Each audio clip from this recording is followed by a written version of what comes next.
주희야, 드디어 야고보 할아버지의 편지 마지막 장이란다.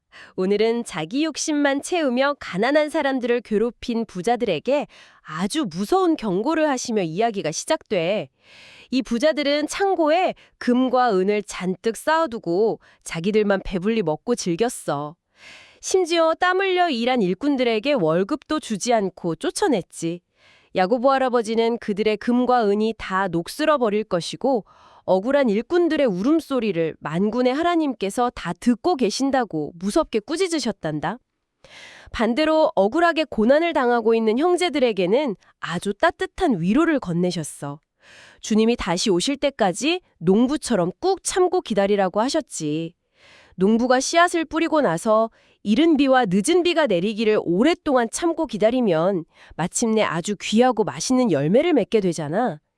그것처럼 우리도 힘들 때 불평하거나 원망하지 않고 마음을 굳게 먹고 꾹 참으면 자상하시고 사랑이 많으신 주님이 욥 할아버지에게 주셨던 것처럼 크고 놀라운 복을 주신단다. 그리고 야고보 할아버지는 우리에게 아주 강력한 무기를 하나 알려주셨어. 바로 기도란다. 고난을 당할 때는 슬퍼하지 말고 기도하고 즐거울 때는 신나게 찬송하렴. 병에 걸려 아플 때는 교회의 어른들을 모셔와서 기도를 부탁하면 된단다. 믿음으로 간절히 드리는 기도는 병든 사람을 벌떡 일어나게 하는 엄청난 힘이 있거든. 옛날의 엘리야 선지자를 생각해 보렴. 엘리야는 하늘을 날아다니는 슈퍼맨이 아니라 우리랑 똑같이 밥 먹고 잠자는 평범한 사람이었어. 하지만 그가 간절히 기도했을 때 무려 3년 6개월 동안 비가 멈췄고 다시 기도하니까 하늘에서 비가 쫙쫙 쏟아졌단다. 이처럼 하나님을 믿는 의로운 사람의 기도는 아주 크고 놀라운 능력이 있어. 마지막으로 우리 주변에 하나님을 떠나 길을 잃어버린 친구가 있다면 십자가의 사랑으로 다시 데려오렴. 그 예쁜 행동이 친구의 영혼을 구원하고 수많은 죄를 덮어주는 가장 위대한 사랑의 기적이 될 거란다. 아, 엘리야가 한이를 낳는 슈퍼맨이 아니라 우리와 똑같이 밥 먹고 잠자는 평범한 사람이었다니 정말 놀랍네요. 그쵸. 성경의 인물들을 되게 멀게만 느끼기 쉬운데 우리의 일상과 아주 가깝게 연결해주는 이야기였어요. 네, 그리고 하나님은 정말 자상하고 세심하신 분이군요. 이 짧은 이야기 속에 정말 방대하고 깊은 진리가 담겨 있는 것 같아요.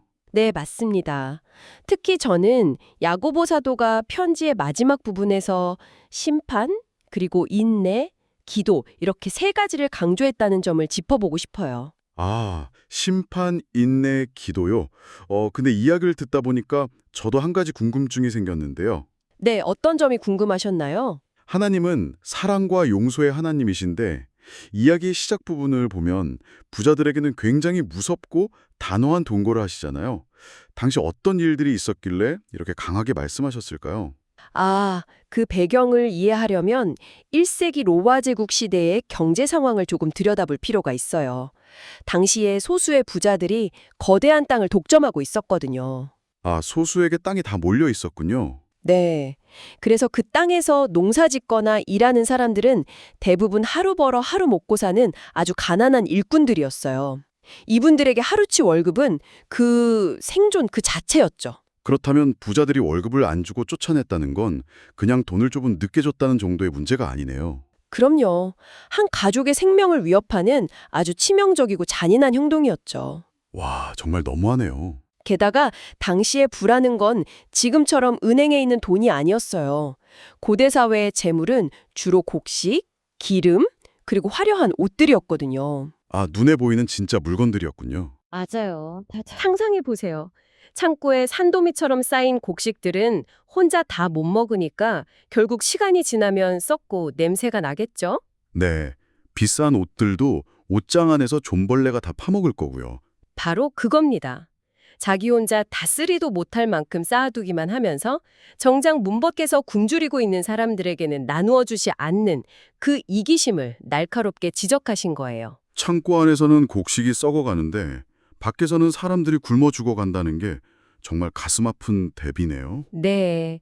그래서 야고보 사도는 억울하게 눈물 흘리는 일꾼들의 소리를 만군의 하나님이 전부 다 듣고 계신다고 선포하신 겁니다. 만군의 하나님. 여기서 만군의 하나님이라는 표현이 참 웅장하게 들리는데요. 네, 만군이라는 단어가 히브리어로 사바오트인데 직역하면 군대들의 주님이라는 뜻이에요. 즉, 하늘의 수많은 천사 군대를 지휘하시는 최고 사령관이자 전능하신 통치자로서의 하나님을 의미합니다. 아, 가난한 일꾼들은 억울함을 들어줄 사람도 없고 힘도 없었지만 세상에서 가장 강력한 하늘 군대의 대장님이 그들 뒤에 서 계신다는 뜻이었군요. 맞아요. 이 사실이 억울하고 힘든 사람들에게 얼마나 큰 위로와 용기를 주었겠어요?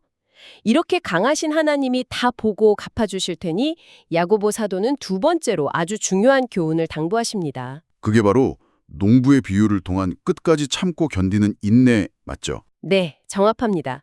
이 농부의 비유도 이스라엘의 기후를 알면 훨씬 와닿아요. 팔레스타인 지역은 길고 뜨거운 여름 동안 비가 거의 오지 않아서 땅이 돌덩이처럼 딱딱해지거든요. 제 경험이 딱 떠오르네요. 제가 예전에 작은 화분에 방울토마토 씨앗을 심었거든요. 매일 물을 주면서 보는데 며칠이 지나도 싹이 안 나서 씨앗이 죽었나 하고 막 흙을 파보고 싶더라고요. 하하, 그 마음 이해합니다. 작은 화분 하나도 그렇게 조급한데 가족의 생계가 달린 농부는 오죽했겠어요. 그러게 말이에요. 그 조급함을 이겨내는 게 바로 성경이 말하는 인내입니다. 이스라엘 농부들은 10월쯤 내리는 이른비, 그리고 봄의 추수를 앞두고 내리는 늦은 비를 간절히 기다려야만 했어요. 이 두 번의 비가 안 오면 농사를 아예 망치게 되니까요. 농부 입장에서는 스스로 통제할 수 있는 게 정말 하나도 없네요. 결국 생명을 틔우는 비를 주시는 분은 하나님뿐이라는 절대적인 믿음이 필요했겠어요. 맞습니다. 그래서 인내는 그냥 이를 꽉 깨물고 버티는 게 아니에요. 하나님께서 가장 좋은 때에 나에게 꼭 필요한 이른 비와 늦은 비를 주실 거라는 확고한 신뢰죠. 여기서 욥 할아버지의 이야기도 나오잖아요. 아, 욥 할아버지. 하루아침에 모든 걸 잃고 엄청난 질병까지 얻었던 분이시죠? 네. 흔히들 욥의 인내라고 하면 욥이 아무 불평 없이 돌부처처럼 가만히 참았다고 생각하기 쉬운데요. 성경을 보면 욥은 하나님께 엄청 울부짖고 수많은 질문을 쏟아내지 않나요? 아주 중요한 지점입니다. 욥의 위대함은 눈물을 흘리지 않아서가 아니라 그 극심한 고통의 순간에도 하나님과의 끈을 결코 놓지 않았다는 데 있어요. 아, 하나님은 우리의 솔직한 아픔과 눈물을 다 받아주시는 분이시군요. 그래서 억울할 때 내 힘으로 억지로 뭘 해보려고 함부로 맹세하지 말고 정직하게 인내하라고 하신 거네요. 맞아요.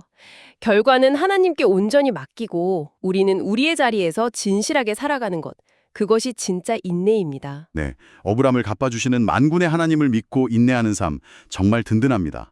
자, 그럼 우리가 이렇게 기다리는 동안 가만히 손을 놓고 있어야 할까요? 절대 아니죠. 야고보 사도는 이 시간을 아주 강력하게 채울 수 있는 세 번째 교훈, 바로 기도를 주셨습니다. 고난당할 때, 병들었을 때, 즐거울 때도 우리는 기도로 하나님과 연결될 수 있죠. 네, 여기서 아주 흥미롭고 중요한 사실이 등장합니다. 기적의 진짜 이유, 바로 Y에 대한 부분이에요. 엘리야 선지자 이야기 말씀이시죠? 엘리야가 기적을 일으킨 게 그가 유독 특별해서가 아니었다는 부분이요. 그렇습니다. 우리는 엘리야가 하늘에서 불을 내리는 걸 보며 그가 무슨 초능력을 가진 줄 알지만 성경은 엘리야가 우리와 성정이 같은 똑같이 평범한 사람이라고 분명히 말해요. 맞아요. 엘리야도 악한 왕비의 협박에 너무 무서워서 광야로 도망가고 로뎀나무 아래에서 막 우울해하면서 차라리 생명을 걷어달라고 하잖아요. 정말 연약한 사람이에요. 네, 엘리야가 비를 멈추고 내리게 한 건 그가 특별해서가 아니라 그의 기도를 들으시는 분이 바로 크고 위대하신 하나님이셨기 때문입니다. 아, 듣고 보니 정말 중요한 사실이네요. 기도는 내가 원하는 걸 얻어내는 마술 주문이 아니라 전능하신 하나님만 꼭 붙잡겠다는 가장 겸손한 항복이군요. 완벽한 비유입니다. 하나님은 완벽하고 실수 없는 사람의 기도만 들으시는 게 아니에요. 부족하고 서툰어도 십자가의 은혜를 의지하는 자녀들의 진실한 기도를 기뻐하십니다. 정말 마음이 따뜻해지네요. 그리고 이 기도가 나 혼자만의 골방에서 끝나는 게 아니라 아플 때 교회 어른들을 청해서 서로를 위해 기도하라고 하셨잖아요. 네. 나 혼자 숨어서 하는 신앙생활이 아니라 교회라는 영적 가족이 필요한 이유가 바로 여기 있습니다. 연약한 죄인임을 서로 인정하고 보듬어 줄 때 놀라운 회복이 일어나는 거죠. 정말 아름다운 가족 공동체네요. 자, 그럼 오늘 나눈 이 깊은 진리들을 우리 어린이들과 부모님들의 일상생활에서는 어떻게 적용해 볼 수 있을까요? 일상 속에서 인내와 기도가 필요한 순간들을 떠올려 보면 좋겠어요. 예를 들면 어린이 친구들이 당장 원하는 장난감을 갖지 못해서 짜증이 날 때나 오, 맞아요. 혹은 친구와 다투거나 속상한 일이 생겨서 그냥 엉엉 울고만 싶을 때도 있죠. 그럴 때 당장 내 눈앞에 좋은 결과가 안 보인다고 포기하지 말고 농부가 맛있는 열매를 위해 비를 기다리듯 하나님이 가장 좋은 때에 주실 것을 믿고 씩씩하게 기다려보는 겁니다. 네, 즐거울 때나 슬플 때 언제든지 엘리야처럼 가장 먼저 두 손을 모으고 기도하는 거죠. 아픈 친구나 아직 예수님을 모르는 친구를 위해 기도하는 멋진 기도의 용사가 되면 좋겠어요. 맞습니다. 자, 어린이 여러분과 부모님들, 오늘 이 놀라운 이야기를 듣고 여러분은 무엇을 결심하셨나요?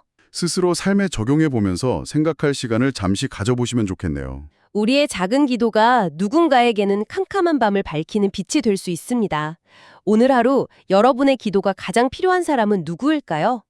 그 사람을 위해 지금 당장 아주 짧은 기도라도 시작해보는 건 어떨까요? 이제 조엘 할아버지의 기도로 오늘의 깊은 탐구를 마치겠습니다. 사랑의 하나님 아버지, 참 감사합니다. 욕심 많은 부자들처럼 세상에 썩어질 것을 쌓아두지 않고 영원한 하나님의 나라를 바라보며 꾹 참고 인내하는 지혜를 주셔서 감사합니다. 하나님, 저는 가끔 기다리는 것이 지루하고 힘들어서 툴툴거릴 때가 많습니다. 제 마음속에 농부와 같은 끈기와 욥 할아버지와 같은 튼튼한 인내심을 허락해 주세요. 그리고 저에게 기도라는 가장 강력하고 멋진 무기를 주셔서 감사합니다. 제가 아프거나 속상할 때 혼자 슬퍼하지 않고 하나님께 제일 먼저 나아가 기도하게 도와주세요. 저와 똑같이 평범했던 엘리야의 기도를 들어주신 것처럼 저의 작은 기도도 기쁘게 받아주시고 응답해 주실 줄 믿습니다. 언제나 저의 작은 신음에도 귀 기울여 주시는 예수님의 이름으로 기도드립니다. 아멘. 조혜야, 이렇게 해서 행동하는 진짜 믿음이 무엇인지 가르쳐준 야고보 할아버지의 편지를 모두 다 읽었단다. 말의 지혜부터 인내하며 기도하는 모습까지 참 배울 게 많았지? 다음에는 또 어떤 성경 인물의 신나는 이야기를 함께 읽어볼까? 베드로 할아버지의 편지나 바울 할아버지의 다음 여행 이야기 중 어떤 것을 먼저 읽고 싶니?